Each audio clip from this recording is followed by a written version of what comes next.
Hello दोस्तों, आप सभी का स्वागत है मेरी अनदर न्यूज वीडियो में। आप लोगों ने सुन ही लिया होगा कि रूस के ऊपर यूक्रेन ने 90 ड्रोन से हमला किया है। रूस के अंदर तो क्या किया है, वो किया ही है भाई, है ना। लेकिन रूस के जो राष्ट्रपति व्लादिमीर पुतिन है, उसके घर पे भी बहुत सारे ड्रोनों से हमला कर दिया है। देख सकते हो ये इमेज में, ये मैं आपको इमेज में दिखा देता हूँ। और ये देख रहे हो, ये इमेज में ये पुतिन का हाउस है। उसके ऊपर जो फ्लैग लगा हुआ था रूस का, उसको उसको फोड़ा है पहले, तो वहां पर जाकर बम ब्लास्ट किया है। और भी इसी जगह बहुत सारे ड्रोन से ब्लास्ट किया, ठीक है। तो ये थी, और मैं आपको इसमें डिटेल में बताने वाला हूँ इसको क्या है क्या नहीं।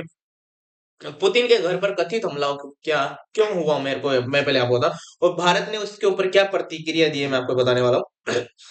रूस और यूक्रेन के बीच लगभग 4 साल से जारी संपूर्ण युद्ध 2025 के अंत में नए एक नए विवादास्पद अध्याय में प्रवेश कर गया है। रूसी सरकार ने दावा किया है कि यूक्रेन ने रूस के राष्ट्रपति व्लादिमीर पुतिन के एक सरकारी आवास को निशाना बनाने का प्रयास किया। रूस के विदेश मंत्री सरगेई लावरोवा ने, ठीक है, कहाँ था, राष्ट्रपति व्लादिमीर पुतिन की सरकारी हाउस में। और रूस के विदेश मंत्री सरगेई लावरोव ने कहा कि लगभग 91 मतलब 91 लंबे दूरी वाले ड्रोन एक ही समय पर के निवास पर भेजे गए, जिन्हें रूसी वायु रक्षा दवा निष्क्रिय कर दिया गया। रूस ने इसे राज्य आतंकवादी कार्रवाई बताया है। ठीक है, ये इस जगह मैप में देख सकते हो। इस जगह पुतिन का वो है, पुतिन का जो सरकारी हाउस है वो है यहाँ पर, ठीक है। जी। हालांकि रूसी तरफ से किसी भी स्वतंत्र प्रमाण, तस्वीर या वीडियो साबित नहीं नहीं पेश किया गया। रूसी अधिकारी भी यह स्पष्ट नहीं कर पाए कि उस समय पुतिन वास्तव में निवास पर मौजूद थे या नहीं। यूक्रेन की प्रतिक्रिया इसके ऊपर, यूक्रेन ने क्या कहा है मैं आपको बता देता हूँ। यूक्रेन ने पूरी तरह इन आरोपों का खंडन किया है। उसने स्पष्ट किया है कि ऐसा कोई हमला कभी नहीं हुआ और इससे रूस की ओर से चलाया गया प्रचार और राजनीतिक कथा बताया है। यूक्रेन के विदेश मंत्री ने कहा कि रूस के दावे पर कोई ठोस सबूत नहीं है और यह केवल शांति वार्ता को नुकसान पहुंचाने का प्रयास है। यूक्रेन के राष्ट्रपति व्लादिमीर जेलेंस्की ने भी कहा कि यह दावा एक मनगढ़ंत कहानी है, जिसका उद्देश्य रूस को और अधिक सैन्य कार्रवाई के लिए बहाना देना है और बातचीत की प्रगति को बाधित करना है। रूस के इस हिस्से में क्यों छिड़ी जंग, मैं आपको बताता हूँ, ठीक है। अब अमेरिका और अन्य देशों की प्रतिक्रिया है। इस आरोप ने अंतर्राष्ट्रीय मंच पर प्रतिक्रियाओं को जन्म दिया। अमेरिकी राष्ट्रपति डोनाल्ड ट्रंप ने इस कथित हमले पर नाराजगी जताई और कहा कि ऐसे आरोप शांति प्रयासों को कमजोर कर सकते हैं। कुछ यूरोपीय नेताओं ने संवेदनशील कूटनीति और वार्ता पर जोर देते हुए कहा कि सभी पक्षों को बातचीत के रास्ते को जारी रखना चाहिए।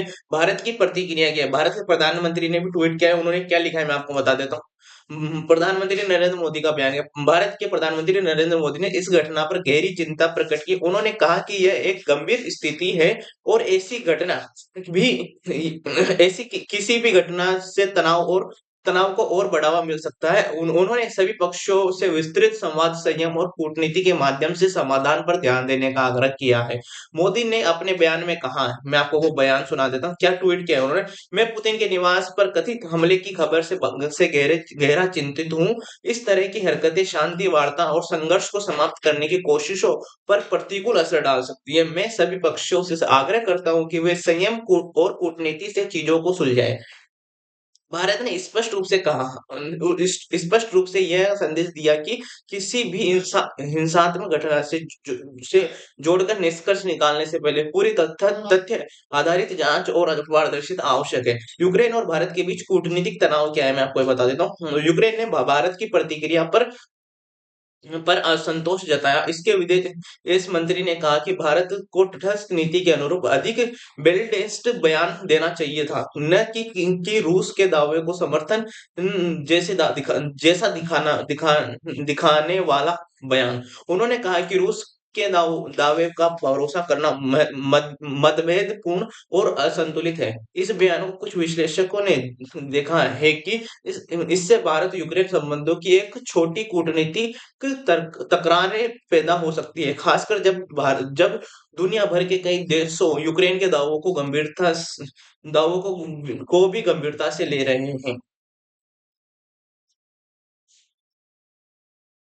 ठीक है। रूस यूक्रेन संघर्ष की वर्तमान परिदृश्य क्या है? मैं अभी क्या चल रहा है? मैं आपको रूस और यूक्रेन युद्ध की वर्तमान स्थिति। रूस और यूक्रेन का युद्ध फरवरी 2022 में शुरू हुआ, जब जब रूस ने व्यापक पैमाने पर यूक्रेन में सैन्य अभियान शुरू किया। आज यह संघर्ष दुनिया के सबसे खतरनाक और लंबित युद्धों में से एक है। कई देशों ने रूस पर व्यापक प्रतिबंध लगाए और यूक्रेन को सैन्य तथा सहायता प्रदान की। कुछ दक्षिण पश्चिम एशिया देशों और कुछ वैश्विक शक्तियां इस संघर्ष में तटस्थ या संतुलित दृष्टिकोण रखती है। शांति वार्ता और अंतर्राष्ट्रीय प्रयास क्या है, मैं आपको ये बता देता हूँ। रूस के इस दावे पर का टाइमिंग बेहद संवेदनशील है, क्योंकि अमेरिका और यूक्रेन के बीच शांति वार्ता पर चर्चा चल रही थी, जिसमें कई महत्वपूर्ण नेताओं ने भाग लिया था। यूक्रेन के साथ अमेरिका ने एक व्यापक 20 बिंदु शांति योजना पर 90% सहमति जताई है, लेकिन रूस ने अभी तक पूरी सहमति नहीं दी है। आज की परिस्थिति यह दिखाती है कि वार्ता की दिशा में सुधार और तनाव समाधान समाधान को बढ़ावा देना आवश्यक है। द्विपक्षीय संघर्ष के बावजूद एक स्थायी शांति समझौता अभी दूर है। रूस के दावे तथा यूक्रेन की नकारात्मकता के बीच संतुलन बनाए रखना वैश्विक कूटनीति के लिए एक बड़ी चुनौती बना हुआ है। विश्लेषण घटनाओं का प्रभाव क्या पड़ेगा, मैं आपको बता। अंतर्राष्ट्रीय राजनीति और हारी माइन रूजा कोण रहेगा? अरे बड़बड़े बड़बड़ जैसे जानवर जो भी को खाए जन। अरे चोरा दीजिए मत। खाए दे और फटक दी ना तो तू बंडील खाए ले बचले वो तू अंडील लेर बेटन तो याने तोड़ दी कर दे। बस वो श्यामा आ रही हो तो छोड़ दे। थोड़ा सा पाचा में रहा को करे भरोसा होनी को जानवर जवान। हटा दम खा बगरी थप्पड़ दिया बगर में क्या हो जाए जो कर कौन जाए।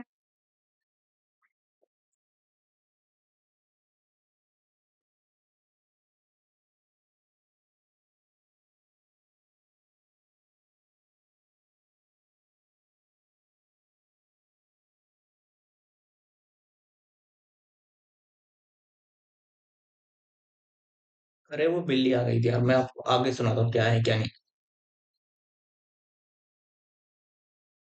विश्लेषण घटनाओं का प्रभाव क्या है? अंतर्राष्ट्रीय राजनीति और और अवस्था क्या है? रूस का दावा। यूक्रेन ने ड्रोन हमले के लिए 91 ड्रोन भेजे। कई कोई स्वतंत्र जांच या तृतीय पक्ष पुष्टि नहीं मिली। इसके बिना यह दावा विवादास्पद माना जा रहा है। यूक्रेन और उसके समर्थक देश इस दावे को एक राजनीतिक रणनीति के रूप में देख रहे हैं, जिसका उद्देश्य शांति वार्ता को कमजोर करना हो सकता है। भारत की भूमिका संतुलन बनाम आलोचना क्या है? मैम, भारत ने परंपरागत रूप से यूक्रेन रूस यूक्रेन संघर्ष में तटस्थ और बेल्डेस्ट बेल्डेस्ट नीति अपनाई है, जिसमें युद्ध के सभी पक्षों से बातचीत पर जोर, हिंसा पर कम करने के लिए अंतर्राष्ट्रीय प्रयासों का समर्थन, मानवाधिकारों और शांति संवाद की वकालत शामिल है। मोदी का बयान रूस यूक्रेन के बीच शांति वार्ता को समर्थन देने वाला, परंतु यूक्रेन द्वारा उस बयान की आलोचना ने यह दिखाया है कि भारत को दोनों पक्षों के बीच संतुलन रखने की चुनौती का सामना करना पड़ रहा है। और रूस यूक्रेन युद्ध 2025 का अंत में फिर से एक नाटकीय मोड़ पर पहुंचा, जिसमें रूसी दावे और यूक्रेन के खंडन के बीच कूटनीतिक तनाव बढ़ता बढ़ता दिख रहा है। इस पृष्ठभूमि में भारत ने संयम और विवादित हिंसा की आलोचना करते हुए शांति प्रयास पर जोर दिया, पर यह बयान कुछ हद तक कूटनीतिक दबाव भी उन्नत कर गया है। इस प्रकार की स्थिति में भारत जैसे लोकतांत्रिक और वैश्विक शक्ति के लिए तटस्थता बयान रखना, संवाद और कूटनीति को प्राथमिकता देना और पूर्वाग्रह के बिना निष्कर्ष तक पहुंचना महत्वपूर्ण बने रहते हैं, ताकि वे क्षेत्रीय और वैश्विक शांति प्रयास को प्रगति की दिशा में आगे बढ़ा सके। और क्या है, मैं आपको बता देता हूँ। ये देखो, ये इस तरह से ये पुतिन है, वहां के रूस के राष्ट्रपति। रूस का दावा है कि यूक्रेन ने पुतिन के घर पर हमला करने की कोशिश की, जबकि यूक्रेन ने इन इन आरोपों को पूरी तरह झूठा झूठा और मनगढ़ंत बताया। इस एक दावे ने न केवल युद्ध की दिशा पर सवाल खड़े कर दिए, बल्कि वैश्विक कूटनीति, शांति वार्ता और अंतर्राष्ट्रीय संतुलन को भी हिलाकर रख दिया। इस पूरे घटनाक्रम पर भारत ने भी प्रतिक्रिया दी। प्रधानमंत्री ने गहरी चिंता जताई और सभी पक्षों से संयम और संवाद की अपील की।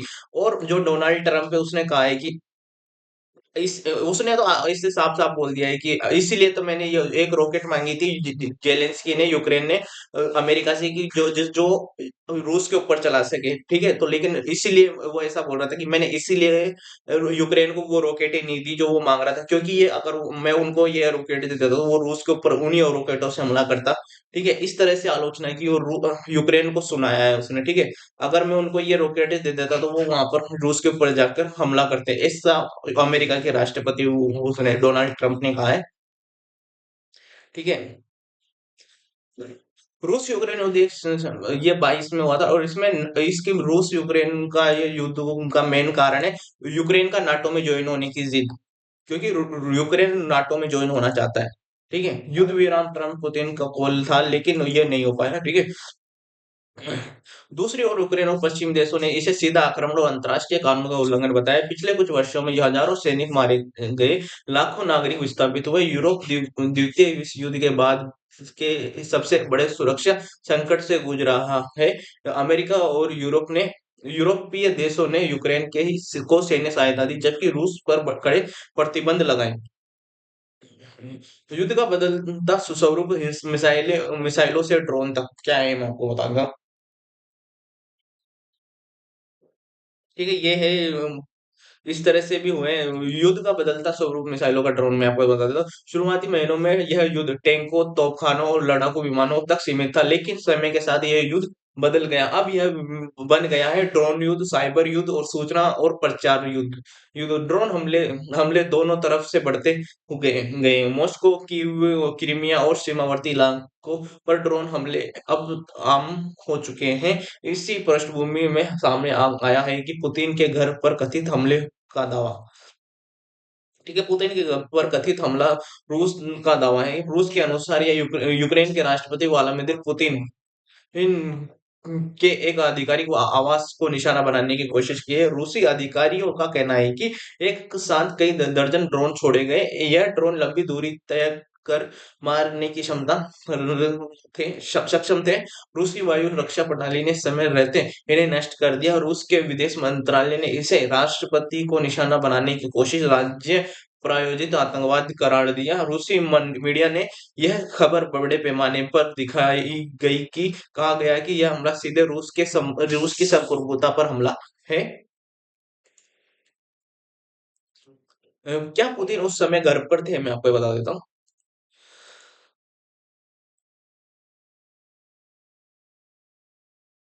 ठीक है। इस सवाल पर इस सवाल पर रूस की ओर से कोई स्पष्ट जवाब नहीं आया। कुछ रिपोर्ट्स में कहा गया कि पुतिन उस समय वहां नहीं थे। कुछ रिपोर्ट्स ने में इसे गोपनीय सुरक्षा मामला बताया। रूस ने कोई वीडियो फुटेज, ड्रोन के मलबे की तस्वीरें, स्वतंत्र जांच रिपोर्ट सार्वजनिक रूप से जारी नहीं की। यही कारण है कि अंतर्राष्ट्रीय स्तर पर इस दावे पर सवाल उठने लगे।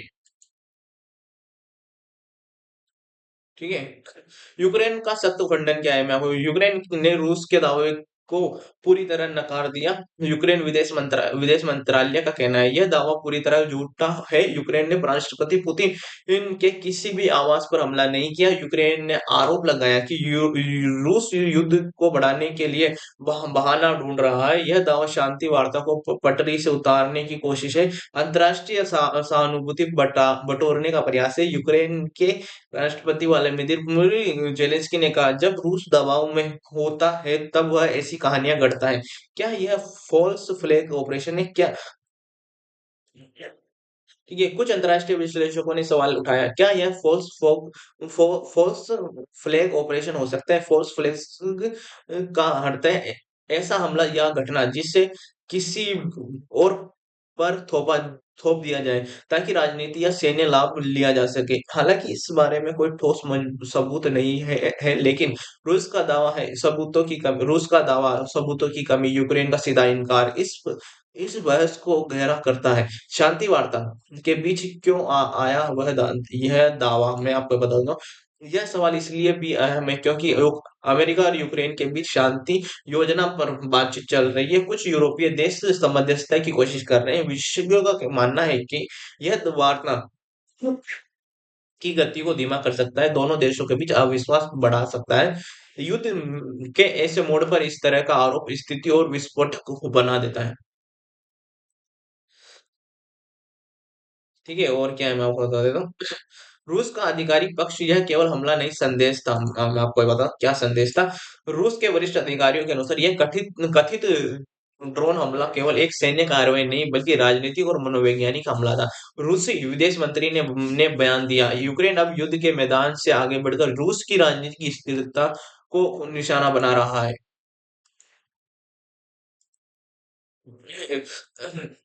रूस का कहना है कि यह हमला प्रतीकात्मक था। इसका उद्देश्य रूस के शीर्ष नेतृत्व को डराना था और यह अंतर्राष्ट्रीय कानून का खुला उल्लंघन है। रूसी रक्षा मंत्रालय के अनुसार कई ड्रोन एक साथ छोड़े गए, वायु रक्षा प्रणाली ने सभी को नष्ट कर दिया, कोई जान माल का नुकसान नहीं हुआ। रूस की सुरक्षा व्यवस्था और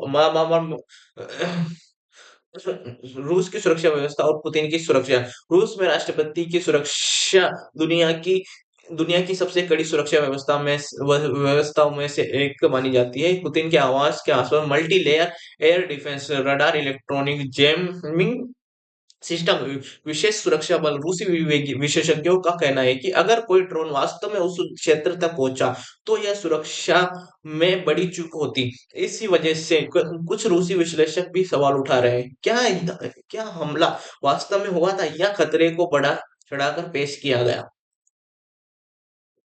रूस के दावे के पीछे संभावित उद्देश्य क्या है, मैं आपको बता देता हूँ। राजनीतिक विश्लेषकों के अनुसार रूस के दावे के पीछे कई संभावित कारण हो सकते हैं। पहले, घरेलू समर्थन मजबूत करना, युद्ध से थकी रूसी जनता के बीच राष्ट्रवाद को बढ़ावा देना, राष्ट्र खतरे में है का संदेश देना, अंतर्राष्ट्रीय सहानुभूति के रूस खुद को पीड़ित के रूप में पेश करना, पश्चिमी समर्थन को कमजोर करना, शांति वार्ता पर दबाव, वार्ता की शर्तें अपने पक्ष में मोड़ना, यूक्रेन को आक्रामक दिखाना।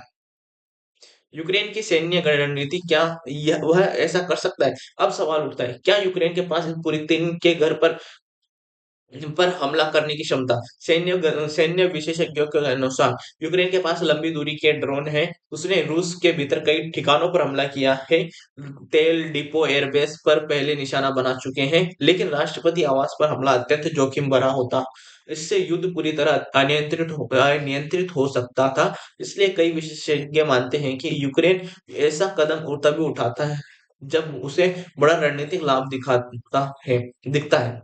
रणनीतिक लाभ दिखता है।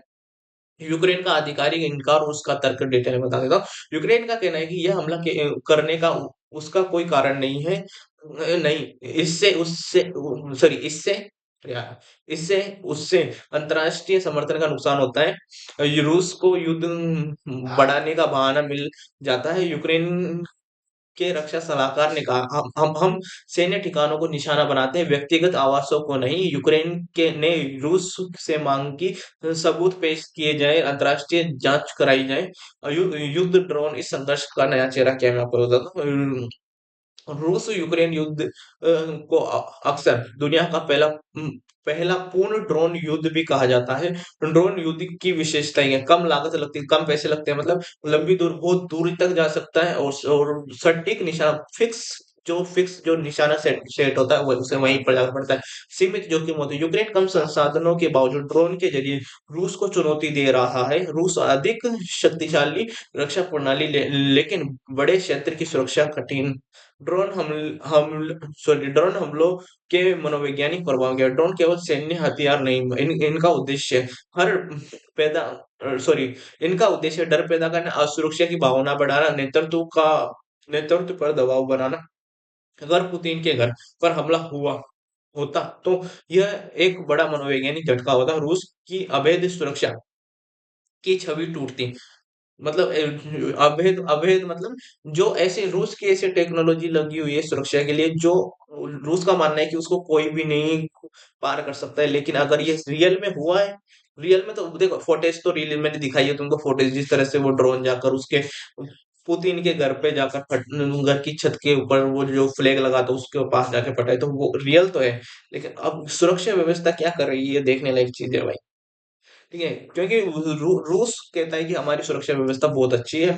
ठीक है, क्या यह युद्ध विस्तार का संकेत है?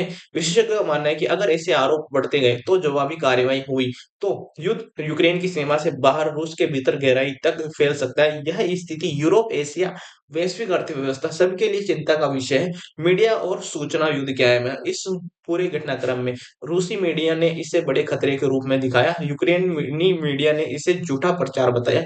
दोनों ओर सूचना युद्ध तेज है, सच्चाई तक पहुंचना मुश्किल है।